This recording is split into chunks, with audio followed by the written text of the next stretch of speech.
Goodness gracious me, this is so exciting. What a pleasure once again to talk to a real live audience.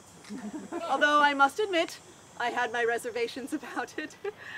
You see, although I had years and years of lecturing experience, not once was I, Josephine Maria Demarest, the subject of a lecture. Never. Oh dear, let me explain.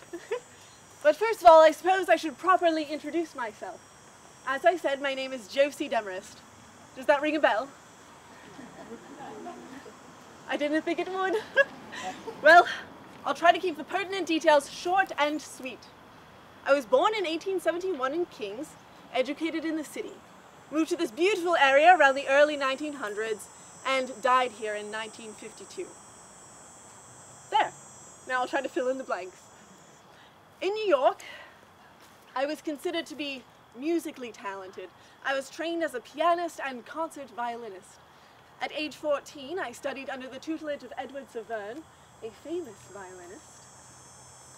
I loved to travel, and I had the pleasure of spending several extended vacations to Europe, where I learned all about the 3 Bs, Bach, Beethoven, and Brahms. I graduated from the Kleinwerth-Cerwanka Conservatorium, and at age 18, I wrote an analysis of Wagner's ring operas for J. Carlton Cook, a famous Chicago and New York drama critique. But you see, moving to this beautiful area opened an entire new world for me. Although I made a living teaching piano lessons when I first came here, living in this magnificent area showed me the world of nature. Here I spent many hours, countless days, even years, learning everything I could possibly learn about the trees, about the wildflowers, about the rocks and the minerals of the surrounding area. Not only did I have an insatiable desire to learn, but that same joy and passion led me to share it with any others who would listen. I was invited to lecture at several venues. The Crandall Library often invited me to speak about botany and bird watching and geology, although music appreciation was a frequent topic. My favorite activity was my planned nature walks, with both children and adults in attendance. My favorite and most exciting pastime was bird watching. I became so proficient that I could tell a bird just by its songs alone. In fact, there's many blue jays over there in those woods that I've been quite enjoying. And believe it or not, I was able to teach this skill to others as well. Unfortunately, my hearing did deteriorate later in life. I could no longer hear birds singing. But I was very fortunate, however, that one of my students, Dora Bullock, took me out to places where rare birds had been seen, so I could still appreciate seeing them.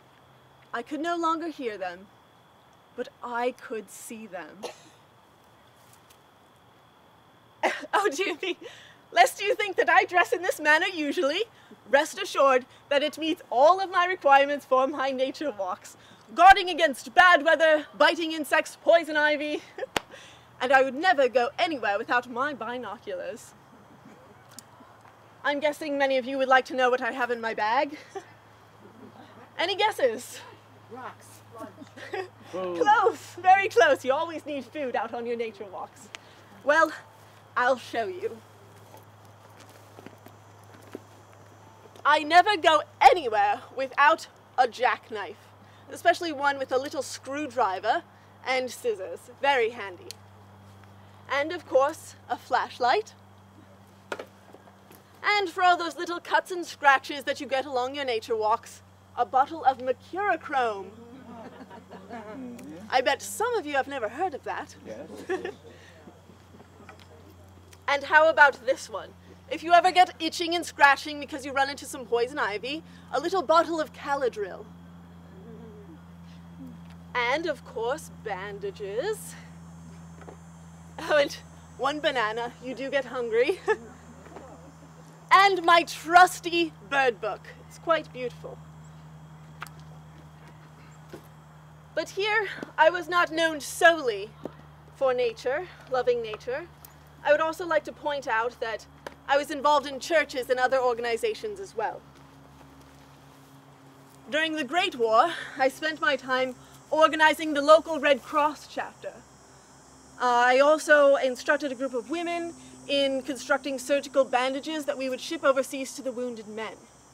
I was an honorary member of the Zonta Club and founder and vice president of the Glens Falls Women's Civic Club. I was never married, but for many years I was surrounded by dedicated students. I can say with a full heart that I was never lonely. I fell in love with Glens Falls and the surrounding area at a young age, and my admiration for its beauty and its character of population never diminished. Above all, my passions were nature, music, and people. I appreciate you all for listening. It's been a great day. Thank you. And I hope you remember to live each and every day to its very fullest. Good day.